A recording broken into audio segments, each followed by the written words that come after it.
continuing with the concept of Kavanah, intent, mindfulness, and what we've spoken about is two different basic ways of being mindful when you do a mitzvah, when we're doing something good. One is analogous to the animal kingdom and one to humans. Human is based on intelligence, animal is based on instinct, as animals run by instinct, and hopefully we run with intelligence. We have the both within us, of course. So there's a phrase from the sages. It says, schar mitzvah mitzvah. What's the reward of the mitzvah? What's the reward of the good that you do? The mitzvah. What does that mean exactly?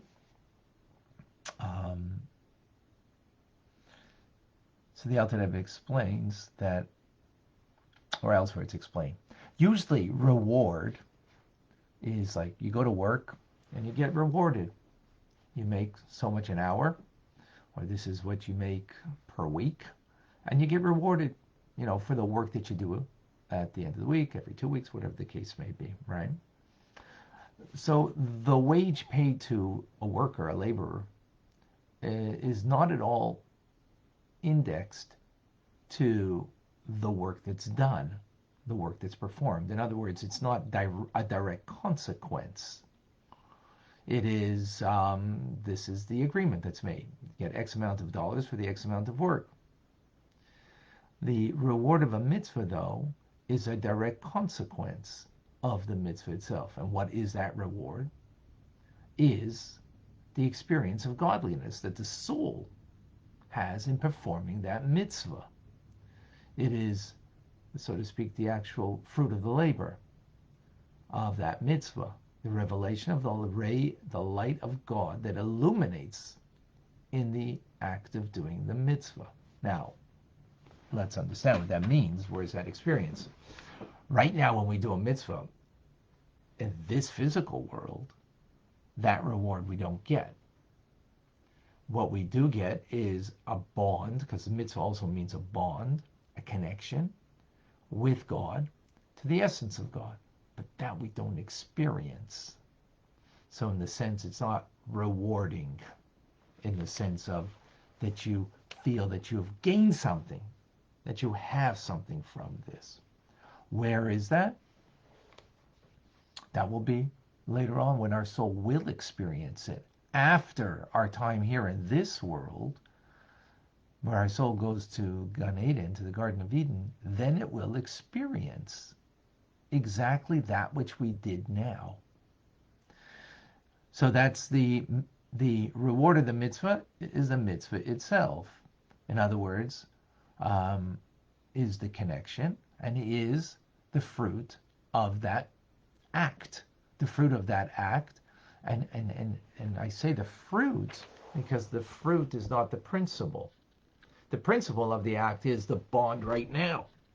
The fruit of that act is what the reward it gets later, which will be the experience of the mitzvah that you did now, the good deed that you did now, that will be experienced later after our soul leaves this world and is in Gan Eden. So now, since they're intrinsically connected, in other words, the act creates the result, right? My labor now, my efforts now create the results of my connection, right, of that reward. So therefore, you're going to know by what the reward is, what kind of act that was of connection. So, for example, you're going to know that if the reward is that where the mitzvah that I do now, it ascends on high to the world of Bria, to the 10 attributes, the divine that's in the world of Bria, the 10 divine attributes, then that means the effort that I put in order that it gets there, is doing that mitzvah that was motivated by love and awe, but it was motivated by the intelligence of my love, that that feeds my love and awe for God for doing that mitzvah. Why? Because the world of Bria is the world of divine comprehension, and it was my comprehension, my understanding, that infused my heart with love and awe to do this act now. And therefore, it ascends to the world of Bria, to the 10 divine attributes there, and it is there for eternity. Where will I have the experience of that? That will be in Gan Eden afterwards, of the ray of light that will imbue me through this act that I've done now. On the other hand, if what motivated me was love and awe, but not motivated by, developed or created through my understanding of my relationship to God, the greatness of God, the realness of God, right? That led to a feeling in the heart, and therefore I engage in doing the mitzvah. But I've been doing it instinctually, analogous to the animal kingdom, which live their lives on instinct, right? As opposed to the first example we gave of the human being, based on intelligence. So when you're doing it out of instinct, that is the nature of how you fulfill and do good. In other words, the instinct, of course, the instinct of our divine soul within us that has a love and awe of God, and we're revealing that through this good act that I'm doing now. And that's what motivates me. So that instinct, so therefore, that's where the divine service took place. So it will touch the divine above. It will be ascend to eternity above, to where? 10 divine attributes in the world of Yetzirah, the world of formation, the world of divine emotion. And that's where it will be bound up and there for eternity. That when our soul will get there in Gan Eden, it will experience that ray of light that I've produced right now, right? So again, let's just back up for a moment. When I do a mitzvah today, right now we're doing a mitzvah, we're studying Torah.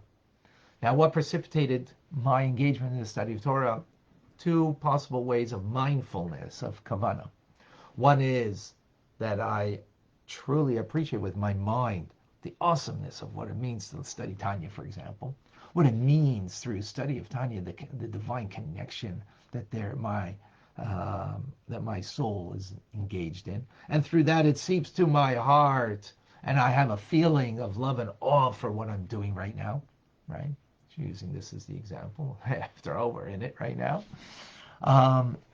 And therefore, I'm bound up literally with God right now, except I have no experience of it. Because it's the essence of God that is beyond something that I can experience today. That experience will come in times of Mashiach ultimately. But today I can't experience that. But what I can create is and that's the principle. But the fruit I can create. What's the fruit? Is that there's a reward.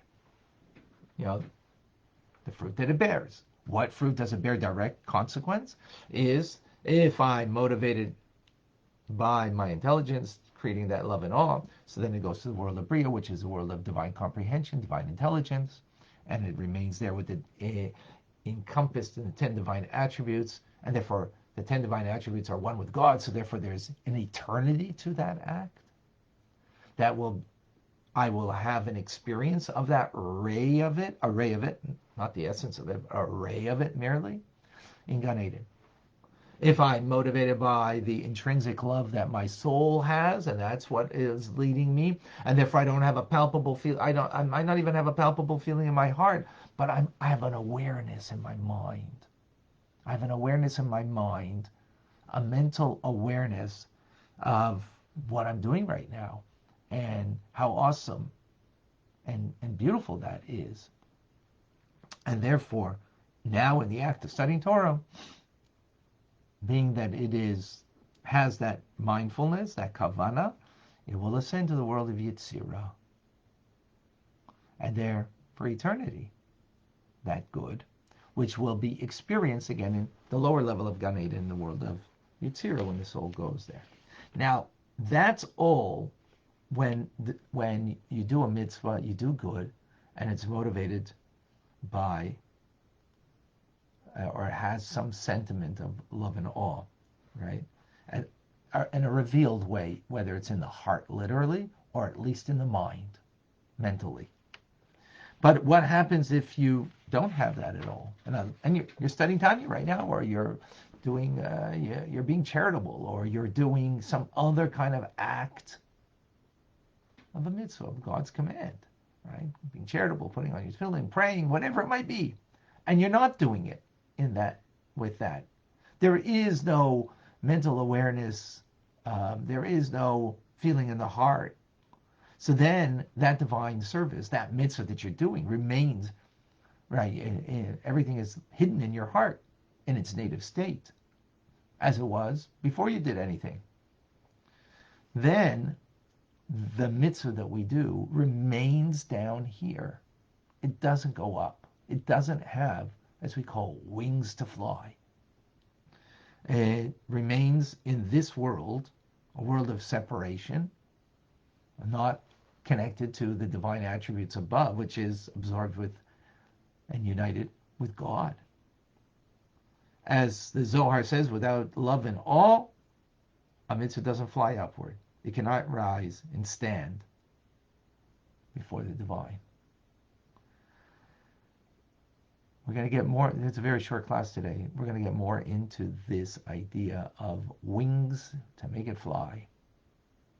In other words, that it ascends and has an eternal place, shall we say, the mitzvah, the good that we do. We're going to continue with that idea in forthcoming classes. The difference between doing it mindfully and doing it out of rote. And in that, there's different levels and so on and so forth. So, I know now that. Have any questions here? Denise is asking a question. Isn't there other mitzvahs that are rewarded in the world to come, such as we recited in the morning prayers? All mitzvahs are rewarded. Every mitzvah is a divine connection with God here. And that's the principle, right? And that's the most important thing. But we spoke about that concept previously, as there's a connection here. There's a transformation of our physical reality, of us, and the physical world that we engage in. That was in previous chapters. But with Kavanah, there's also a fruit that it bears. There's also the fruit that it bears. So it's absolutely true, Denise. It's not just with studying Torah. It's not just with prayer. It's with visiting the sick. It's with bringing peace between people. That's absolutely. Oh, I see that my mom is on. Great. Thank you. So thank you, Davida, Denise. A reminder to everybody on Facebook, if you want to ask a question, please put 2 question marks beforehand so it makes it easy for me to notice that it is indeed a question rather than a statement or just, whatever. And also if you're saying, I know now that, because you want, as I've mentioned many times, and for those who might be new, or just to remind everybody, at the end we express back, I know now that, for those who'd like to regurgitate whatever part of the learning that's new and novel today, to give it over, because that way you really own what you've learned, because you express it in your own words. So if you would like to do that, please do. Esther is asking, can someone who studies the Tanya without that connection be elevated to the state because of the truth of the material being studied? We're going to learn more about that tomorrow, Esther. Excellent question. Excellent question. Eugenia says, I know now that performing mitzvahs with Kavanah gives them wings to ascend to a higher spiritual world. It's very good. Excellent, excellent. Anybody on Clubhouse would like to share something or ask something, please do so.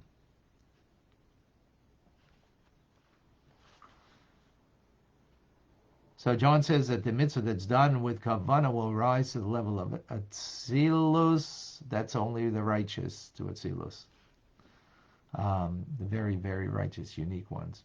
Where it will merge with Hashem, right? It will go to the world of Bria Yetzira based on what kind of intent we had.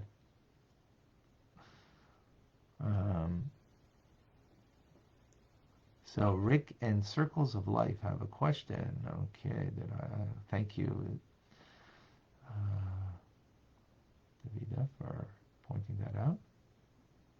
So I'll go back now. Oh, Rick, do non-Jews have a divine soul, or is the Jewish soul unique? So we mentioned, I think, yesterday, and we'll briefly mention now, that the non-Jews have what we call a nefesh maskelis, an intelligent soul that is in the image of God. And that's what makes them, gives them their divinity, being created in the image of God with intelligence that is unique, that non-Jews have. When we speak about a divine soul, it's a very different, when you say the word divine, created in the image of God has divinity to it. And that's what non-Jews have. When we speak about the divine soul, it's a whole different kind of understanding that is very unique.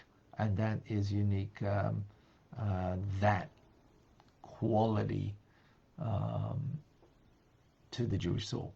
But it's a great question, Rick. And perhaps we'll get more to that at another time. But that's the basic difference. If someone else asked a question and didn't have a question mark, I'm missing it. So perhaps please bring it up again. So again, please a reminder that if you're asking a question, it's easy for me to miss it.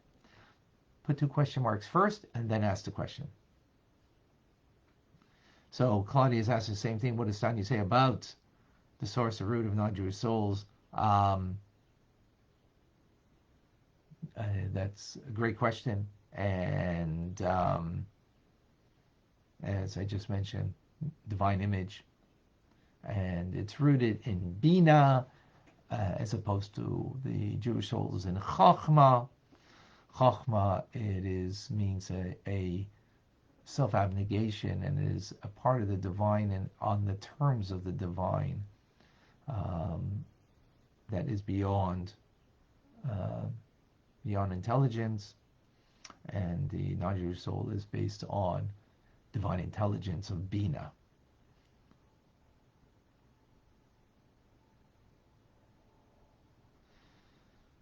Okay.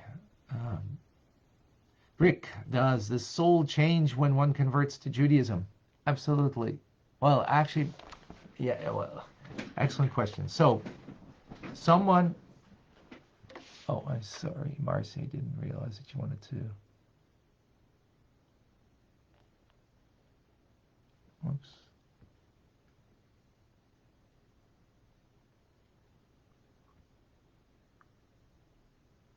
Okay. So, Rick, excellent question. So, let me just repeat the question. Does the soul change when one converts to Judaism? So it's interesting that the term that's used in the Talmud of someone who converts to Judaism is not a non-Jew that converts to Judaism, but a convert that converts. What does it mean you're a convert that converts? In other words, there are Jews and non-Jews and converts. Converts that ultimately do or do not convert.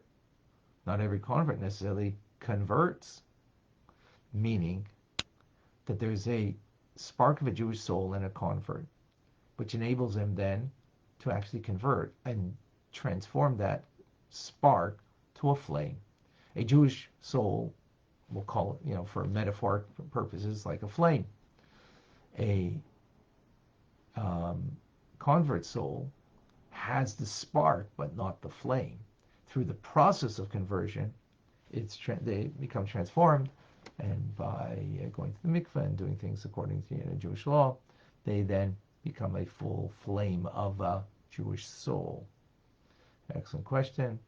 Rena says, I know that being mindful, Rena says, I know now that being mindful and studying Torah and doing mitzvahs rises to a higher level. Very good. Thank you.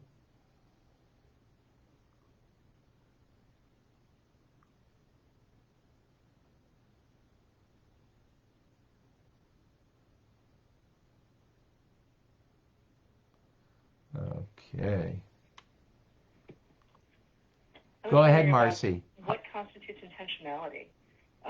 Is it intentionality to do a mitzvah, or is it intentionality to help someone, or to paint your room in a common color? Like whatever it is that is promoting the mitzvahs, elevating the godliness, where's your intention need to be? Does it need to be, I'm fulfilling this because it's the word and the thing that will bring me closer to Hashem, or is it the thing that I'm doing for this other reason? You still have an intention, but the intention is not necessarily the connection.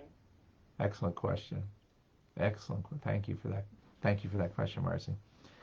So, you can have a human intention of sorts, of any sort, actually, and of course that's valuable. So, like, if you're helping somebody, you're being charitable or compassionate towards somebody, and showing a loving kindness, and there's an intent of helping that person, caring for that person, being there for that person,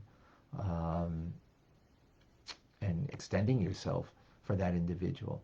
So definitely that there is an importance to that, and I'll get back to that in a moment, specifically why. At the same time, though, for it to be divine, it needs to rise beyond just the human natural instinct, and that would be that ultimately what makes this a mitzvah is because it is what God needs from me.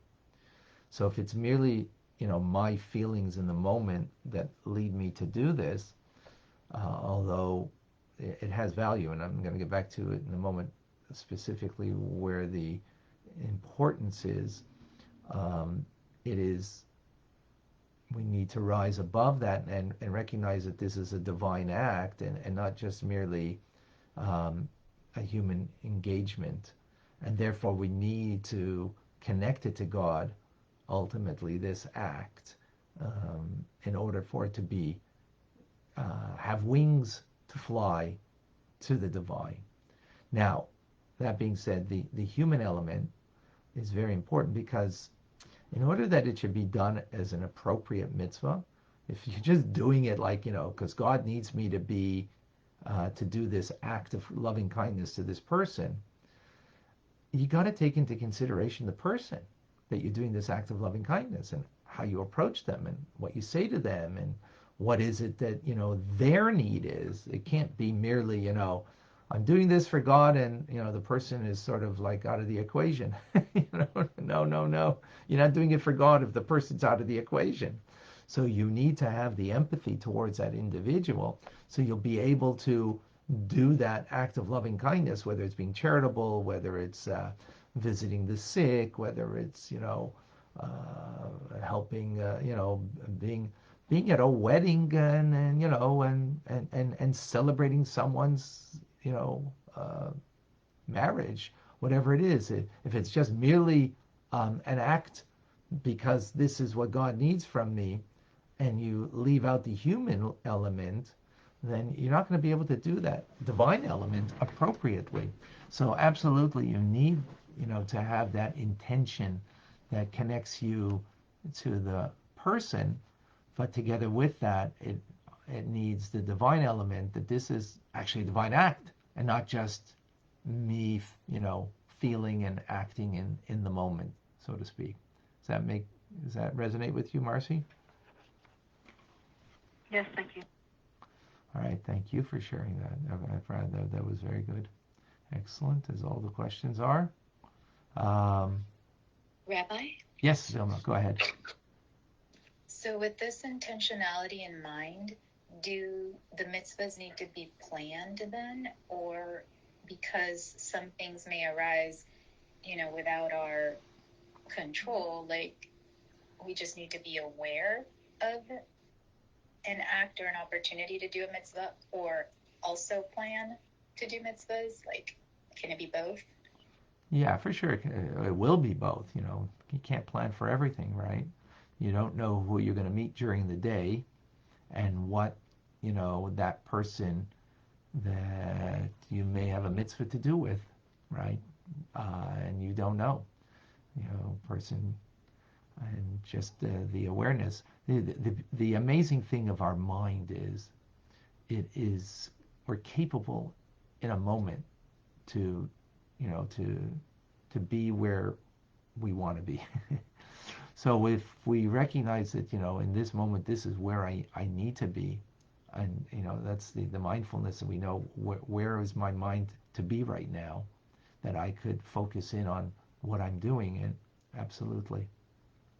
Um, so it will be things that will come just as they come, and will be things that, if you're going to be engaged in something, um, and you're going to be doing something, uh, you know, uh, so you think about it.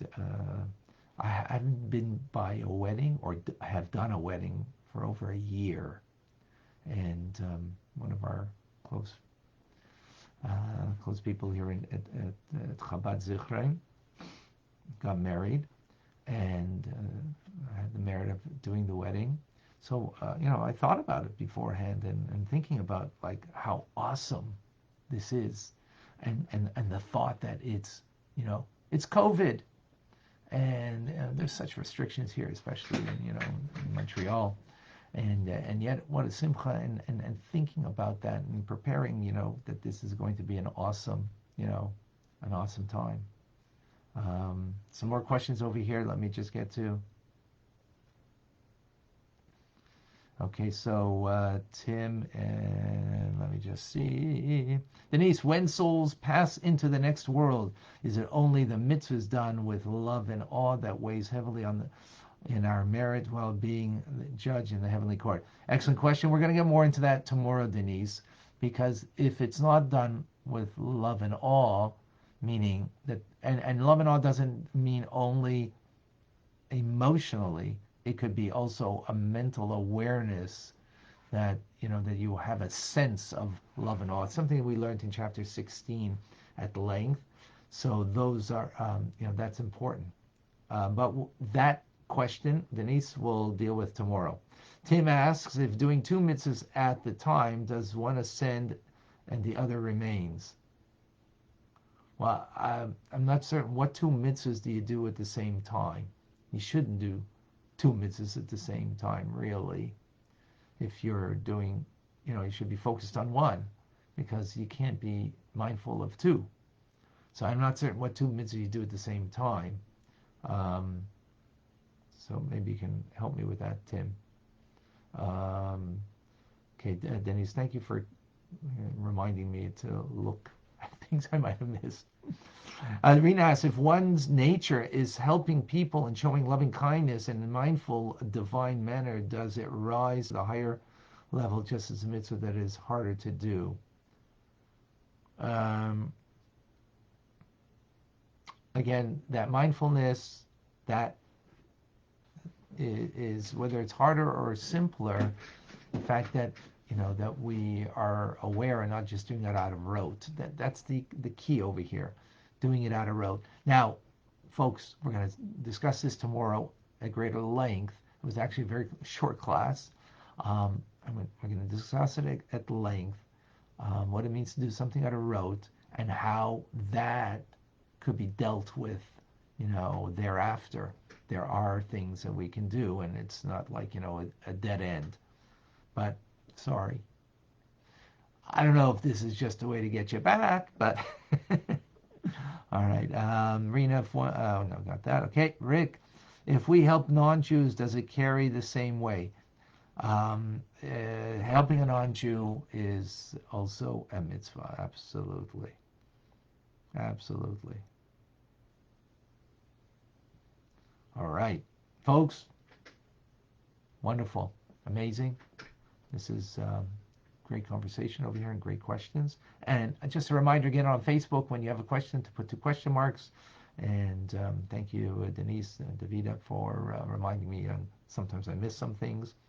And but it looks like it's working out, doing it this way with 2 question marks before, so that way I know it's a question.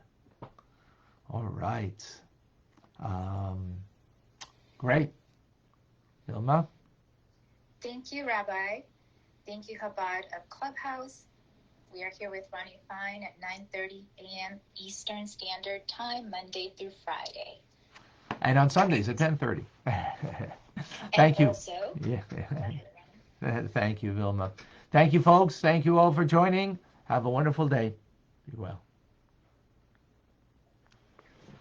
Thank you.